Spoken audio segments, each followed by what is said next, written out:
Hey friends, Kirk Smith with ICHE. I was going to talk about ESAs today, but I'm kind of tired of talking about legislative things for a while, so I wanted just to hit up a real quick encouraging video on reading.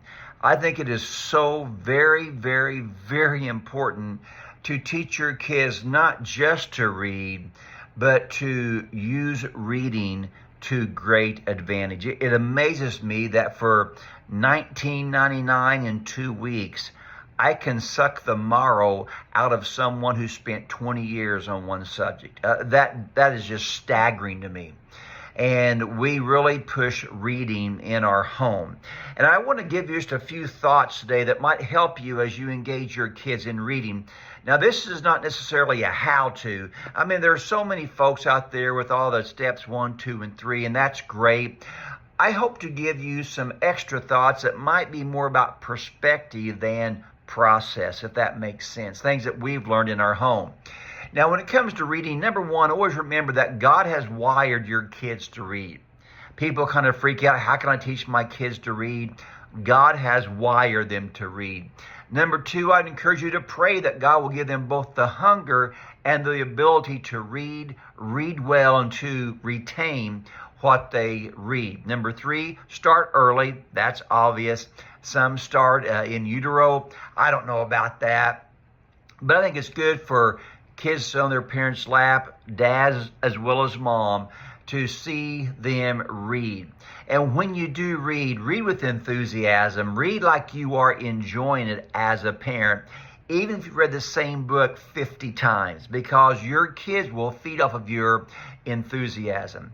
Now, I also encourage parents to really limit not just screen time, but all the lights, gizmos, and gadgets of toys that we receive as parents. There's a lot of studies out there that say that these things, not just screens, but all the lights and again, all the noises, can actually cause kids to have a harder time to focus and can limit creativity. I think you're so much better off to surround your young kids with books and engage them with that reading. Of course, model reading for yourself, especially as your kids get older. For me, I read most of the time at the church in my office, and I realized my kids didn't see me read near as much as they should have, and so I started bringing some of that home so they can see how Dad reads a lot too. Let your children read to you. When you have like 15 or 20 good minutes to just sit there and not to press them and not to rush them through, but to enjoy that process. Because once again, we're seeing perspective, not just steps 1, 2, and 3. Of course, get a good phonics program. Around 20 years ago, the public school system kind of got away from phonics, and it was disastrous. Now many have returned or are returning to a more phonics-based system. Make sure you get a good phonics-based program. I'm not going to tell you which one to get, but just get on the internet, ask your friends what they have found. You might want to, as your kids get older, to read a book, maybe 4 or 5 pages at mealtime, at supper, and then spend that time talking about what you've read. You'd be surprised how much you can get accomplished over a 3 or 4 month time, just reading 3 and 4 pages at a night.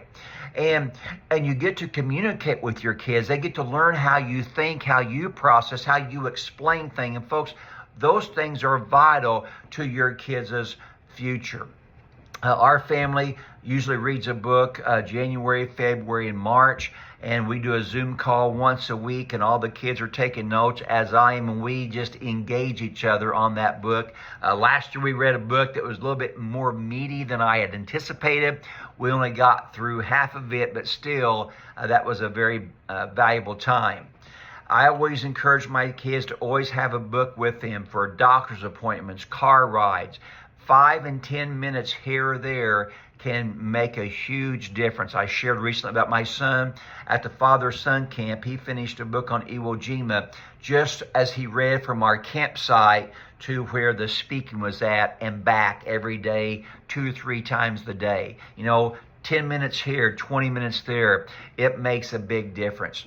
And folks, I encourage you to just cast a vision constantly about how important reading is, why reading is so important, and how it spans all history, all time, and every genre that's out there. You can teach your kids through reading. And I understand there's great technology and there's videos like this one, but kids will not pause a video as quick as they can just stop for a minute and think about something that they read. I encourage my kids to have a notebook with them to write down 1 or 2 lines that really stand out to them. When you read it, process it again, write it down, do it. You remember about 90% 3 days later. If you just read it and go on, you only remember about 10%, which is still good, but to have a notebook and a pen ready. And again, remember, you have a limited number of days to read your books. I just figured up here, 1 book every 2 weeks for 70 years is less than 2,000 books. And folks, there's so many great books out there. So teach your kids to read wisely. I don't think I did the best that I could do. I just couldn't keep up with my kids. They have been ferocious readers over the years. And my last comment is, don't get discouraged if some kids are slower than others. I shared that one of my sons was slower to read, about 8 before he really started to read, and what really magnified that, his younger sister read fluently at 4, and so we were kind of anxious about that.